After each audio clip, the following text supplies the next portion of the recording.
Have you ever wondered what exact moment makes a media strategy built on interruptions and dominance collapse? Live on tour. On air. Welcome to the Jasmine Crockett file, where we dissect the moments when power gets exposed.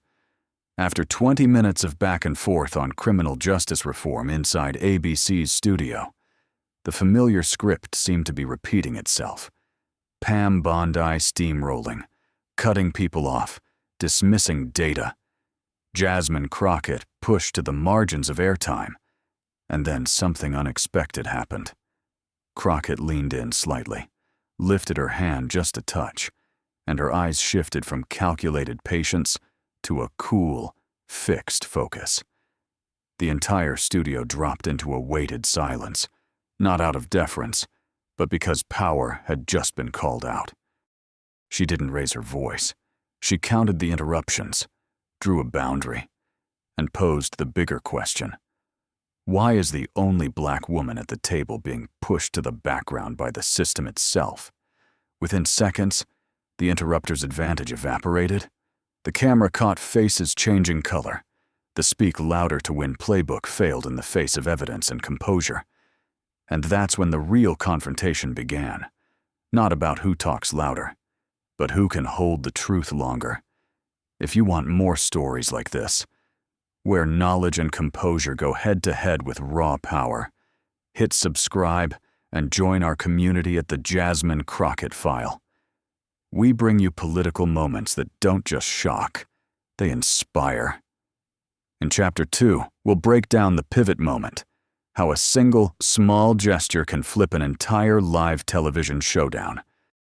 When discussing racial disparities and sentencing, Bondi had dismissed Crockett's citation of Justice Department statistics with an eye roll and a dismissive wave. These activist-turned-politicians always manipulate data to push their radical agenda, Bondi declared, her voice dripping with condescension. As someone who actually prosecuted real criminals instead of defending them, I can tell you these disparities disappear when you account for prior records. It was the third time in the segment Bondi had personally attacked Crockett's background while refusing to let her complete a sentence. Host George Stephanopoulos had made several unsuccessful attempts to ensure equal speaking time, but Bondi continued speaking over him as well. When he finally managed to direct a question specifically to Crockett about minimum sentencing reform, Bondi immediately interrupted again. Here comes another rehearsed speech about the poor, misunderstood criminals.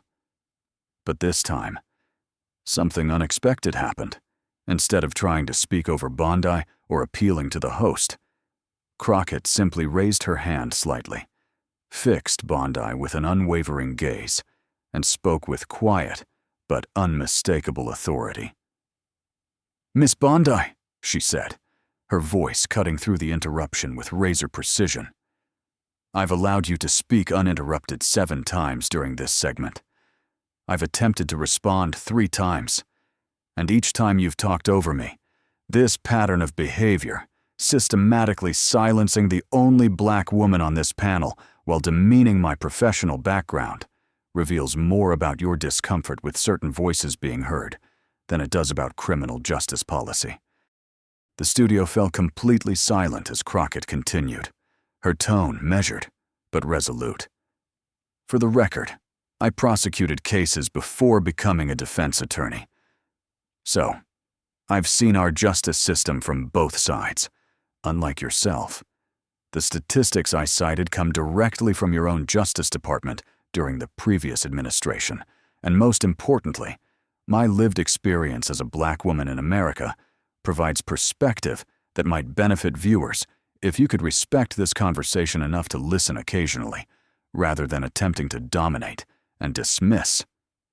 As the camera captured Bondi's expression, transforming from smug confidence to visible shock at being directly confronted about her behavior, Crockett concluded, "Now, I'm happy to have a substantive policy discussion if you're capable of that, but the performative disrespect stops now." Now, what followed was extraordinary. Bondi's carefully maintained media persona completely collapsed in real time. "How dare you? That's completely... You're playing the race card to avoid... This is exactly what these people always..." Each attempted response disintegrated into increasingly incoherent fragments as her face flushed crimson. Unable to formulate a coherent counterargument to having her behavior directly named, Bondi resorted to looking around the studio for support that wasn't forthcoming, her hands trembling visibly as she shuffled her papers. The complete psychological meltdown that played out on screen, the transformation from aggressive dominance to defensive incoherence, when simply asked to extend basic professional courtesy, created what political analysts would later describe as the most authentic moment of accountability in recent television history. Before we dive deeper into this explosive confrontation that has everyone talking, don't forget to like this video and subscribe to our channel. Hit that notification bell so you never miss our in-depth analysis of the most revealing political showdowns that mainstream media often glosses over. Now, let's get back to the moment when Representative Jasmine Crockett's calm but direct confrontation about Pam Bondi's disrespectful behavior triggered a complete on-air meltdown that exposed deeper patterns of how certain voices get systematically silenced in political discourse. Jasmine Crockett's path to that pivotal moment on ABC's This Week reflected an unconventional trajectory in American politics. Elected to Congress in 2022 after serving just one term in the Texas state legislature, the 41-year-old former attorney had quickly established herself as one of the most effective communicators on criminal justice issues. Her background included both prosecution and defense work, giving her unusual perspective on systemic challenges. While many colleagues approach media appearances with rehearsed talking points, Crockett typically relied on specific data and personal experience, making her arguments difficult to dismiss with typical partisan responses. Though new to Washington, she had already faced numerous situations where her expertise was dismissed or her speaking time interrupted, experiences that had honed her ability to recognize and address problematic patterns directly, rather than allowing them to undermine substantive discussion. Pam Bondi, by contrast, had followed a more traditional path to media prominence.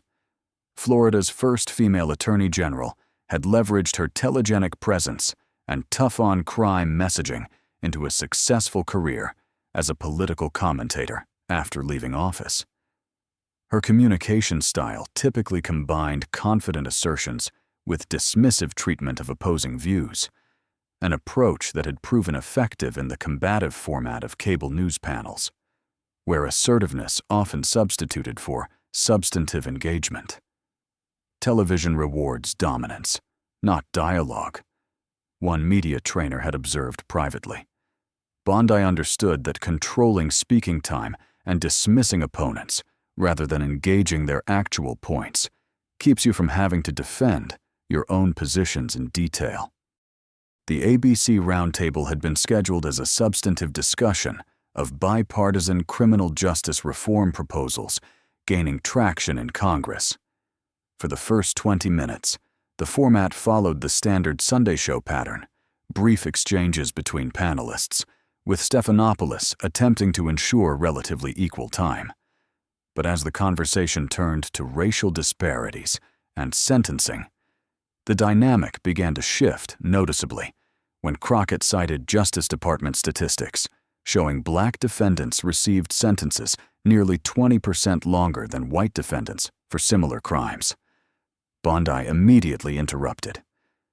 "These activist-turned-politicians always manipulate data to push their radical agenda," she declared, dismissing the citation with an eye roll and wave of her hand. "As someone who actually prosecuted real criminals instead of defending them, I can tell you these disparities disappear when you account for prior records. The study actually did control for prior criminal history." Crockett began to respond, but Bondi continued speaking over her. These so-called studies always have methodology problems that magically confirm their predetermined political narrative, Bondi continued, refusing to yield the floor despite Stephanopoulos' attempt to facilitate more balanced discussion. This pattern repeated several times. Crockett would begin presenting evidence-based points, only to have Bondi interrupt with dismissive generalizations, while talking over both Crockett and the host's attempts to moderate. The dynamic created a visible tension in the studio, as viewers witnessed repeated attempts to silence one specific panelist, while others were allowed to complete their thoughts. Let's hear from Representative Crockett specifically about minimum sentencing reforms. Stephanopoulos finally managed to interject, making a deliberate attempt to rebalance the conversation. Minimum sentencing guidelines have proven ineffective at reducing, Crockett began. Here comes another rehearsed speech about the poor, misunderstood criminals. Bondi immediately interrupted, maintaining the pattern of selective disruption that had characterized the segment. It was at this moment that viewers witnessed something extraordinary. Instead of attempting to speak over the interruption or appealing to the host, responses that had proven ineffective, Crockett simply raised her hand slightly in a subtle but clear gesture, fixed Bondi with an unwavering gaze, and spoke with quiet but unmistakable authority. "Miss Bondi," she said, "I've allowed you to speak uninterrupted 7 times during this segment. I've attempted to respond 3 times, and each time you've talked over me. This pattern of behavior, systematically silencing the only black woman on this panel while demeaning my professional background, reveals more about your discomfort with certain voices being heard than it does about criminal justice policy. The direct naming of the behavior pattern, including the specific count of interruptions and the observation about selective silencing, created an immediate shift in the studio atmosphere." Bondi's expression registered visible surprise at having her conduct directly addressed rather than ignored or worked around. "For the record," Crockett continued, maintaining the same measured but resolute tone, "I prosecuted cases before becoming a defense attorney. So, I've seen our justice system from both sides. Unlike yourself, the statistics I cited come directly from your own Justice Department during the previous administration. And most importantly, my lived experience as a black woman in America provides perspective that might benefit viewers if you could respect this conversation enough to listen occasionally, rather than attempting to dominate and dismiss. The additional context, correcting misrepresentations about her background, substantiating her data points, and noting the value of diverse perspectives, further strengthened the impact of the confrontation. Rather than appearing defensive or emotional about the interruptions, Crockett had methodically deconstructed both the pattern of behavior and the substantive misrepresentations while maintaining complete composure. "Now, I'm happy to have a substantive policy discussion if you're capable of that," she concluded. "But the performative disrespect stops now." The directness of the boundary setting, coupled with the comprehensive breakdown of the problematic behavior pattern, created a moment of genuine confrontation with behavior that typically goes unchallenged in media settings. As the camera captured Bondi's expression, transforming from smug confidence to visible shock at being directly called to account, viewers witnessed the beginning of what would become a remarkable psychological unraveling on live television. "How dare you? That's completely... You're playing the race card to avoid it. This is exactly what these people always..." Bondi's attempted response disintegrated into increasingly incoherent fragments as her face flushed crimson with visible agitation. The complete inability to formulate a coherent counterargument, especially from someone known for confident, assertive communication, created an extraordinary moment of revelation. Without the ability to continue the interruption pattern that had previously allowed her to control the conversation, Bondi found herself psychologically adrift, unable to process or respond to having her behavior directly named and challenged. As Bondi kept searching for anything that resembled a stable argument, her carefully maintained on-air persona unraveled in real time.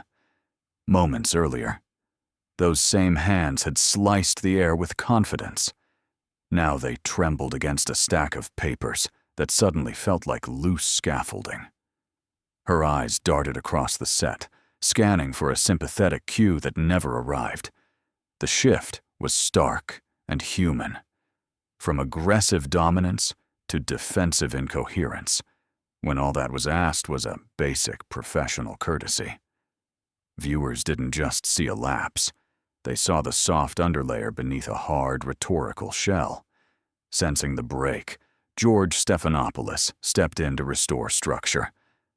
Let's take a step back and address the substance of minimum sentencing reforms that both of you have mentioned. Representative Crockett, you were about to share your perspective. Thank you. George, Jasmine Crockett replied. Voice even. Posture steady. She moved directly to substance. The empirical record on mandatory minimums, the fiscal burden of mass incarceration, the emerging bipartisan alignment that stretches from the ACLU to Americans for Prosperity. The effect was unmistakable. Crockett's composure didn't just continue, it recentered the conversation on evidence. The contrast between meltdown and method couldn't have been clearer. When Stephanopoulos pivoted back to Bondi, the collapse deepened. These claims about bipartisan, the statistics don't. Radical activists have infiltrated. Traditional values are under. The fragments drifted without a through line. This wasn't mere disagreement. It was the visible inability to assemble thoughts once the tactical scaffolding, interruptions, dismissals, dominance was taken away. In minutes, a familiar media script inverted. The loudest voice wins formula met a more durable counterforce. A patient record of facts and an insistence on equal time. We need to take a break, Stephanopoulos finally said, granting Bondi a pause she visibly needed. When the program returned, the panel had one fewer chair occupied. Pam Bondi had to step away, he noted, almost clinically, before resuming the policy discussion. The absent said what words didn't need to. A communication strategy built on domination had collapsed the moment it encountered a boundary that held, without the gravitational pull of constant interruption. The remaining panel quickly found a different altitude. Sentences reached their periods. Data met counter-data. The camera began to capture nods instead of eye rolls. The contrast itself became a message, a living exhibit on how certain behaviors don't just shape tone, they shape which facts and voices make it to the finish line. Afterward, the post-game assessments arrived fast. Communication scholars, anchors, and ordinary viewers gave the moment a name, accountability in real time. One analyst summed it up crisply. This wasn't political theater. It was the systematic exposure of how certain voices are muted in public discourse, followed by the collapse that can occur when those tactics are called out with receipts. Crockett hadn't matched volume with volume. She documented the pattern, established a boundary, and then returned to policy. In a setting where dominance often substitutes for substance, that sequence proved disarming and, more importantly, clarifying. By evening, the clips were everywhere, stitched, captioned, replayed. A headline captured the arc. Crockett calls out. Bondi's interruptions. Meltdown follows. The virality wasn't just schadenfreude, it was pedagogy. People were trading not simply a moment, but a method. The lesson traveled. Name the behavior. Cite specifics. Hold the boundary. Return to content. For Pam Bondi, the episode dealt a sharp blow to a brand built on confident confrontation. She entered the round table with a strategy honed across countless segments. She exited with that strategy exposed as brittle when measured against a direct accounting. In a brief statement the next day, she tried a reframing, arguing the exchange had become unnecessarily personal and that conservative perspectives were being silenced. But the record showed repeated interruptions in one direction, on tape, in sequence. The claim of being silenced struggled against the evidence of who had been talking over whom. For Jasmine Crockett, the exchange reinforced something observers were already noticing: an uncommon capacity to pair policy fluency with situational awareness. She didn't just know the numbers, she understood the dynamics that keep numbers from being heard. Her post-show statement stayed on that double track. Criminal justice reform requires listening. Policy progress requires space for more than one voice at the table. The message landed because the proof had aired minutes earlier. The Aftershocks spread beyond the clip economy. Several news programs quietly updated their panel protocols. Producers began tracking speaking time in real time, sharing both the stopwatch and the expectation with guests. In some studios, a simple on-screen graphic made disparities visible. You could feel the format learning from the failure. If you can't hear the full sentence, you can't hear the full argument. Media trainers, too, found a new case study: the Crockett method, as one workshop slide soon labeled it, distilled to 4 steps. 1. Document the pattern with specifics. 2. Name the impact succinctly. 3. Set a clear boundary. 4. Pivot back to substance. For many public figures, especially those who find themselves routinely interrupted, the framework offered a way through that didn't require mirroring the very tactics they opposed. 6 months on, you could see the ripple effects in small, telling adjustments. Bondi, when she reappeared on panels, let sentences end. She still contended, sharply at times, but acknowledgments of opposing experience crept into her phrasing. It wasn't a conversion. It was a recalibration, a recognition that the old playbook carried new risks in a landscape where viewers had fresh vocabulary for calling it out. Meanwhile, Crockett's stock rose on criminal justice. Yes, but also on the meta-conversation about how we talk politics on television. Across the spectrum, strategists admitted the obvious. You don't have to outshout to out-argue. You can set terms by insisting on them, and then making good on your own. Scholars of discourse took note for a different reason. The episode spotlighted a persistent asymmetry: who gets the benefit of uninterrupted time, and how that privilege shapes the perceived strength of an argument. One researcher put it plainly: in televised politics, airtime is oxygen, interruption is suffocation. The Crockett moment didn't solve that tension, but it gave audiences a way to recognize it, and producers a reason to intervene. What then is the larger legacy of that morning on ABC? It's not the viral clip alone, nor the on-air departure, dramatic as that was. It's the portable insight that composure can be strategy, that boundaries can be substance, that calling out tactics isn't a detour from policy. It's sometimes the only way to reach it. Crockett's steadiness did not sanitize conflict. It clarified it. She turned a staged confrontation into a revealing experiment. Remove the crutch of dominance and see what remains of the argument. There is a human dimension here worth pausing on. Watching someone lose command on camera is uncomfortable, but discomfort isn't the same as cruelty, and accountability isn't the same as spectacle. The clip's endurance owes less to its shock value than to its explanatory power. People recognized a pattern they had experienced in meetings, classrooms, community boards. They saw a way to answer it without becoming it.